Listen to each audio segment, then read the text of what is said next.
Hello everyone. I hope आप सभी अच्छे होंगे। मैं स्टार्ट कर रही हूँ क्लास 6 का साइंस एनसीईआरटी बुक।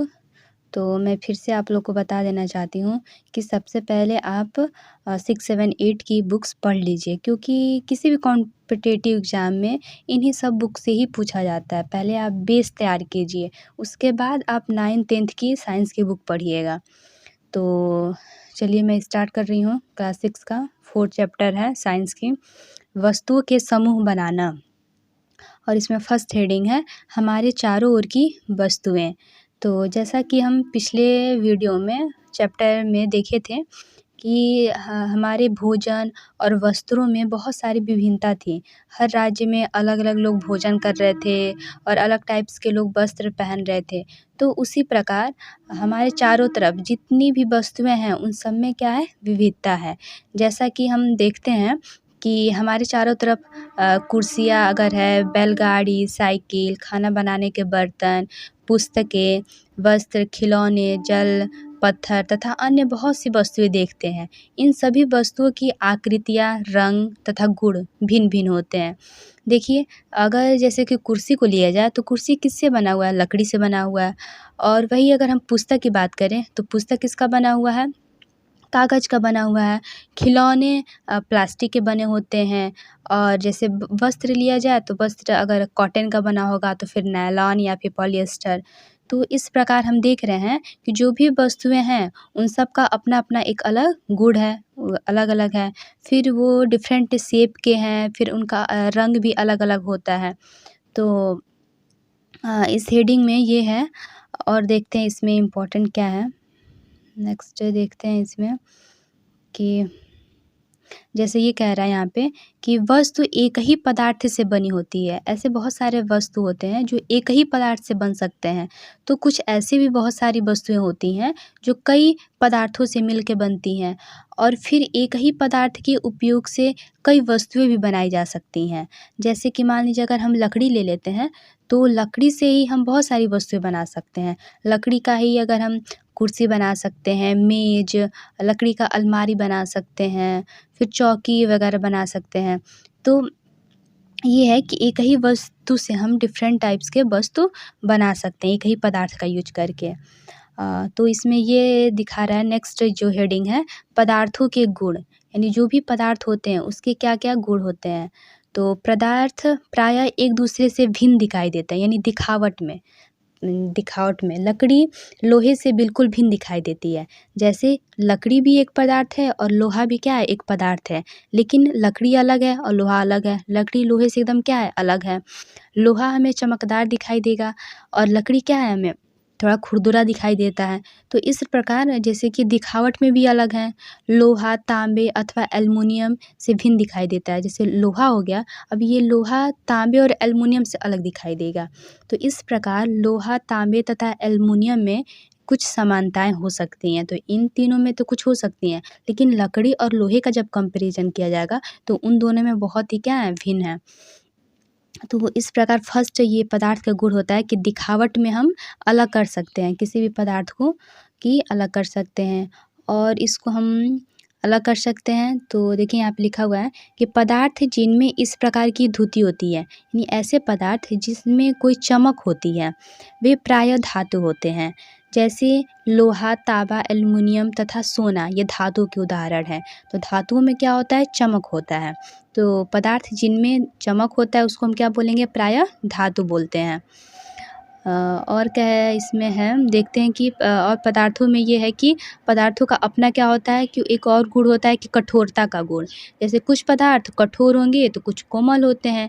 जैसे अगर हम ले लें कॉटन ले लेते हैं, रुई। तो रुई भी एक पदार्थ है, लेकिन वो क्या है, कोमल है।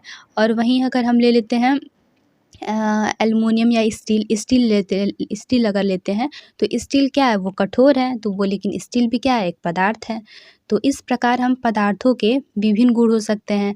जैसे हम उसको धुति यानी चमक के आधार पे, कठोरता के आधार पे, रुक्ष यानी खुरदरा अथवा चिकने के, यानी कौन खुरदरा है, कौन सा चिकना है, तो उसके भी आधार पे हम उसको क्या कर सकते हैं, अलग कर सकते हैं। और इसमें देखते हैं इम्पोर्टेंट, ये कह रहा है कि विलेय अथवा अविलेय किसको हम बोलेंगे। तो विलेय ऐसे पदार्थ जो जल में घुल जाते हैं, आसानी से घुल जाते हैं और फिर जो चीज़ हम उसमें घुला रहे हैं वो हमें दिखे नहीं, वो एकदम उसी में मिल जाता है, तो उसको हम क्या बोलेंगे? विलेय बोलेंगे उस पदार्थ को। और ऐसे पदार्थ जो जल में नहीं घुल पाते हैं, यानी जो हमें दिखने लगते हैं पदार्थ में उसको घोला जाए और वो घुल नहीं पाते हैं और वो हमें दिखते हैं कि हाँ, ये चीज़ हम डालें, तो उसको अविलेय बोलते हैं। तो अविलेय का जैसे हम एग्ज़ाम्पल ले लिए कि जल में अगर हम बालू डालते हैं, तो बालू जल में नहीं घुलेगा, वो हमें इजेक्ट दिखेगा ऐसे ही, तो यानी वो अविलेय है। और विलेय का एग्ज़ाम्पल ले लेते हैं, जैसे चीनी अगर हम पानी में डालते हैं तो चीनी जल में क्या हो जाएगा? घुल जाएगा, चीनी हमें नहीं दिखेगा उसमें, यानी वो क्या है? चीनी क्या है? विलेय है। तो यहाँ पे ये दिखा रहा है इस सारणी में कि सिरका क्या है? पानी में घुलनशील है, यानी घुल जाता है, यानी विलेय है। नींबू का रस भी क्या है? विलेय है। सरसों का तेल, नारियल का तेल और केरोसिन ये जल में क्या है? अविलेय है। क्योंकि आप देखे भी होंगे घर पे कि जब पानी अगर ले लीजिए और उसमें सरसों का तेल 1 बूँद डालिए, तो देखते हैं कि वो तैरने लगता है, वो ऊपर ही रह जाता है, यानी वो घुलता नहीं है। तो सरसों का तेल, नारियल का तेल और केरोसिन जल में अविलेय हैं। इस प्रकार और भी हम देखते हैं कि वस्तुएं जल में तैर अथवा डूब सकती हैं। हम अक्सर देखते हैं कि तालाब के पास की बहुत सारी वस्तुएं ऊपर तैरने लगती हैं, कुछ ऐसी वस्तुएं होती हैं जो नीचे डूब जाती हैं। जैसे किसी तालाब में हम कंकड़ फेंकते हैं, तो देखते हैं कि कंकड़ क्या होता है? तालाब में अंदर चला जाता है, वो हमें नहीं दिखेगा।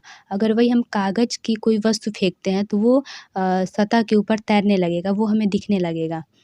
तो इस प्रकार और हम देखते हैं कि पदार्थ का क्या गुण होता है? पारदर्शिता का गुण। ऐसे बहुत सारी वस्तुएँ होती हैं जिसको हम अलग-अलग देख सकते हैं, जैसे कि पारदर्शी। पारदर्शी किसको बोलेंगे? तो ऐसी वस्तु जिसे हम आर-पार देख सकते हैं, उसको हम पारदर्शी बोलेंगे। जैसे कि काँच, जल, वायु तथा कुछ प्लास्टिक। तो हम देख सकते हैं कि जैसे किसी दुकान में भी दुकानदार क्या करता है कि बहुत सारे सामान को, जैसे मान लीजिए चॉकलेट हुआ, मिठाई हुआ, तो वो काँच के पात्र में, काँच के जो होता है, काँच का पात्र होता है, उसी में वो रखा रहता है। तो उससे हम आसानी से हमें दिख जाता है कि जो भी मुझे चाहिए कि हाँ, ये वाला मुझे पसंद है, ये वाला दे दीजिए। तो वो हम आसानी से देख सकते हैं और ले भी लेते हैं। तो इस प्रकार काँच क्या हो गया? पारदर्शी हो गया। जल भी पारदर्शी है, वायु भी पारदर्शी है। और अब देखते हैं अपारदर्शी। अपारदर्शी क्या होता है कि ऐसे पदार्थ जिसे हम आर-पार हमें ना दिखे, उसे हम अपारदर्शी बोलते हैं। जैसे मान लीजिए कि घर में ही अगर लकड़ी का कोई बक्सा है, तो उसमें उसके अंदर क्या रखा हुआ है, ये हमें बाहर से हमें नहीं दिखेगा कि उसके अंदर क्या रखा हुआ है। या फिर दुकानदार भी जो गत्ते का डब्बा रखे रहते हैं सब, तो उसके अंदर वो कौन-सा सामान रखा हुआ है, वो हमें नहीं दिख पाएगा, बाहर से हमें नहीं दिखेगा। तो ऐसी वस्तु जिसे हम आर-पार हमें ना दिखाई दे, उसे अपारदर्शी बोलते हैं। और एक और देखते हैं इसमें पारभासी किसे कहते हैं? तो पारभासी के लिए हम लोग पिछले चैप्टर में हम लोग इसका एक्सपेरिमेंट भी किए थे कि जैसे कागज़ लेते हैं और कागज़ पे हम लिए थे कि सूखा नारियल लिए थे, तो उस पे उसको रगड़ें तो थोड़ा-सा उस पे तेल का धब्बा दिखने लगता है और उस तेल के धब्बे से अब हल्का-हल्का हमें उस पार हमें दिखने लगता है। तो वही तो पारभासी क्या होता है कि जिसे हम थोड़ा बहुत हमें हल्का-हल्का धुंधला दिखे, एक साइड से दूसरे साइड हमें हल्का-हल्का दिखे, उसे पारभासी बोलते हैं। और देखते हैं इसमें, अब इसका हम समरी देख लेते हैं। हमारे चारों ओर की वस्तुएं अनेक प्रकार के पदार्थों से बनी हुई हैं। किसी दिए गए पदार्थ का उपयोग बहुत सी वस्तुओं के निर्माण में किया जा सकता है। किसी वस्तु को केवल एक ही पदार्थ से भी बनाना संभव हो सकता है अथवा उसे विभिन्न प्रकार के पदार्थों से भी बनाया जा सकता है। विभिन्न प्रकार के पदार्थों के गुण क्या होते हैं? भिन्न-भिन्न होते हैं। कुछ पदार्थ दिखावट में चमकदार होते हैं, जबकि अन्य कुछ नहीं होते हैं। जैसे कि हम लोग देखें हैं कि जैसे सोना चमकदार है, वो भी एक पदार्थ है। और जैसे ले लिए हम लकड़ी, तो लकड़ी भी एक पदार्थ है, लेकिन वो चमकदार नहीं है। कुछ खुरदरे होते हैं, तो कुछ अन्य चिकने होते हैं। इस प्रकार कुछ पदार्थ स्पर्श करने पे कठोर लगते हैं, तो कुछ कोमल होते हैं। कुछ पदार्थ जल में विलेय होते हैं, अभी हम लोग देखे हैं, जबकि कुछ अन्य अविलेय होते हैं। जैसे अभी हम लोग एग्जाम्पल लिए थे जल चीनी का और जल और बालू का, तो ये जल और बालू अविलेय है और जल और चीनी क्या है? चीनी में चीनी डाले जब जल में तो घुल गया, यानी विलेय है। कुछ पदार्थ जैसे काँच पारदर्शी होता है, जैसे कुछ पदार्थ जैसे लकड़ी, ये क्या है? अपारदर्शी है। कुछ पदार्थ पारभासी होते हैं। पदार्थों को उनके गुणों में समानताएँ तथा विभिन्नताओं के आधार पे हम क्या कर सकते हैं? उसको बाँट सकते हैं। वस्तु को सुविधा तथा उनके गुणों के अध्ययन के लिए एक साथ समूहित किया जाता है। तो इस प्रकार हम पदार्थ के गुण के बारे में अगर जान जाते हैं तो उसको हम अलग कर सकते हैं कि हाँ, ये सारा पदार्थ में ये समानता है और दूसरे पदार्थ में ये समानता है या ये विभिन्नताएँ हैं, तो उसको हम अलग कर सकते हैं। नेक्स्ट देखते हैं हम चैप्टर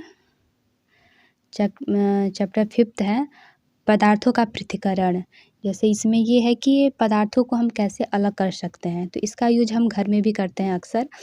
जैसे चाय बनाते समय चाय की पत्तियों को द्रव से हम क्या करते हैं, छलनी के द्वारा हम छानते हैं, तो जो वेस्ट वाला पार्ट होता है वो बाहर हो जाता है और जो हमें यूजफुल वाला चीज़ होता है हम उसको छान लेते हैं। तो ये हमारा क्या हो गया, ये हम पदार्थों को क्या कर रहे हैं, अलग कर रहे हैं।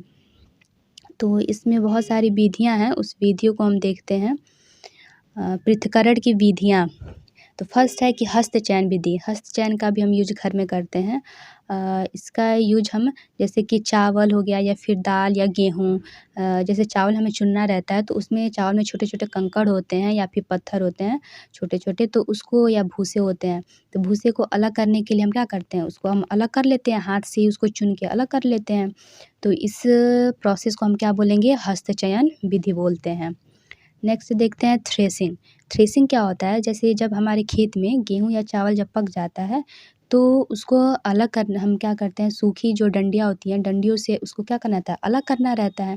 तो इतनी छोटी-छोटी होती हैं तो उसको हम हाथ से एक-एक तुक को तो कर नहीं सकते हैं। तो क्या करते हैं कि किसी पत्थर पे हम लोग डंडियों से उस पे, देखिए इसमें दिखा रहा है कि डंडियों से अनकड़ अथवा अनाज को पृथक करने की प्रक्रिया को थ्रेसिंग कहते हैं। देखिए जैसे एक ये आदमी है जो क्या कर रहा है कि डंडी को इस पे पीट रहा है, तो पीटने से अनाज जो है वो अलग हो जाता है। तो इस प्रोसेस को हम क्या बोलते हैं, थ्रेसिंग कहते हैं। तो डंडियों से अनाज को अलग करने की प्रक्रिया को ही थ्रेसिंग कहते हैं। नेक्स्ट विधि है इसमें निष्पावन। निष्पावन देखिए इसमें नाम में ही है कि पवन यानी हवा के द्वारा इसको अलग किया जा रहा है, तो इसका भी हम यूज करते हैं घर में। जैसे कि यहाँ पे दिखा रहा है, ये जो लेडी कर रही है, निष्पावन का प्रयोग पवनों अथवा वायु के झोंकों द्वारा मिश्रण से भारी तथा हल्के अवयव को पृथक करने में किया जाता है। जैसे कि हम जो भी अनाज होता है तो अनाज के जैसे भूसे को अलग करना रहता है, तो हम क्या करते हैं इसको, देखिए ये जो लेडी कर रही है कि इसको नीचे गिरा रही है, तो हवा के द्वारा जो भूसा हो गया वो हवा के द्वारा उड़ जाएगा, वो दूसरी जगह चला जा रहा है, देखिए दूसरी जगह जा रहा है और जो हमारा अनाज है वो एक जगह गिर रहा है। तो निष्पावन का भी हम यूज करते हैं। चालन का भी यूज होता है।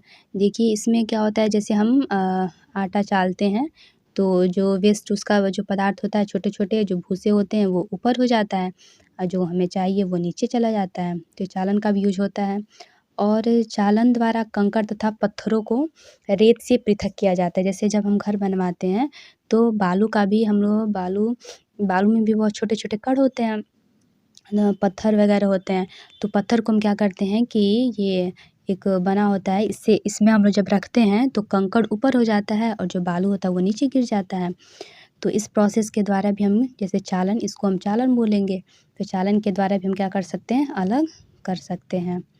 नेक्स्ट इसमें है अवसादन, निस्तारण तथा निस्यंदन, ये तीनों एक दूसरे से रिलेटेड है।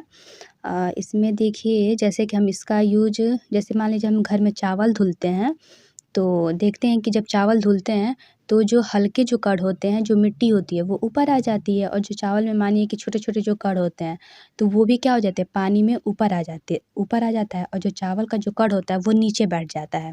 तो जो नीचे बैठ जाता है जो तली में, उसी को हम क्या बोलते हैं, अवसादन बोलते हैं।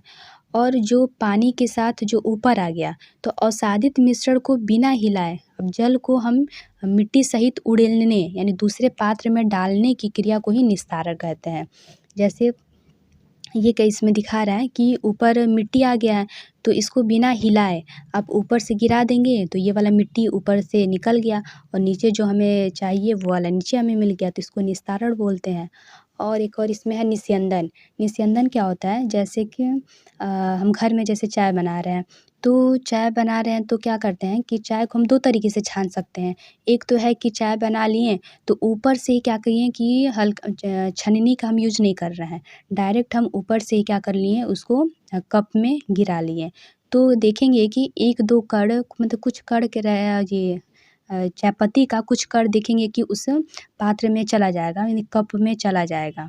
लेकिन अगर वही हम छन्नी का यूज कर लेंगे तो छन्नी के द्वारा सारा मतलब चाय पत्ती का कण उस छन्नी में चला जाएगा और हमारा जो कप रहेगा उसमें कोई भी हमें मतलब ये चाय पत्ती नहीं मिलेगा, चाय पत्ती के कण कोई भी नहीं मिलेगी, यानी पूरा एकदम प्योर छन जाएगा। तो निस्यंदन क्या होता है, वही फ़िल्टर करना इसको बोलते हैं। तो निस्यंदन क्या है कि यानी पूरा छान देता है, तो इसको निस्यंदन बोलते हैं। और सिर्फ हल्का सा ऊपर से गिराने की प्रक्रिया को मिट्टी ये दिखा रहा है, ये इसको निस्तारण बोलते हैं। तो इस प्रकार इसमें ये सारी विधियाँ थी। अब एक और है वाष्पन। वाष्पन का यूज कहाँ होता है? इसका यूज हम जल को उसके वाष्प में परिवर्तित करने की क्रिया को ही वाष्पन कहते हैं। वाष्पन का यूज हम नमक बनाने का इसका प्रोसेस है। जैसे समुद्र का जो जल होता है वो बहुत लवड़ी होता है, उसी से नमक बनाया जाता है हमें। तो हम क्या करते हैं कि समुद्र के जल को एक जगह हम वो बनाते हैं, एक जगह गड्ढे खोन के हम वहाँ पे समुद्र के जल को रख देते हैं और कुछ दिनों बाद देखेंगे कि सूर्य के प्रकाश के द्वारा जैसे वाष्प के रूप में पानी ऊपर चला जाएगा और जो नमक रहता है वो नीचे बैठ जाता है तलहटी में, तो नीचे बैठ जाता है। अब इस बैठ जाता है तो इसको फिर हम मतलब फिर इसको शुद्ध किया जाता है, शुद्ध करके हम इसका नमक हम लोग यूज करने लगते हैं, साधारण नमक। तो इस प्रकार हम वाष्पन का यूज करते हैं। वाष्पन का यूज समुद्र के जल से नमक प्राप्त करने के लिए हम वाष्पन का यूज करते हैं। और इसमें इम्पोर्टेंट क्या है, एक संतृप्त विलयन होता है, अभी इसमें मैं दिखाती हूँ। चलिए ये इसको पहले सारांश देख लेते हैं। सारांश में ये है कि हस्तचयन, निष्पावन, चालन, अवसादन, निस्तारण तथा निस्यंदन मिश्रणों से उसके अवयवों के पृथक्करण की कुछ विधियाँ, ये सारी क्या हैं, विधियाँ हैं। तो जैसे ये कह रहा है कि मान लीजिए अगर आपको चाय को छानना है तो आपके लिए कौन सा विधि अच्छा रहेगा, निस्तारण या निस्यंदन? निस्तारण अच्छा रहेगा कि निस्यंदन? तो निस्यंदन अच्छा रहेगा। तो निस्यंदन क्या है, फ़िल्ट्रेशन, इसको इंग्लिश में फ़िल्टर बोलेंगे।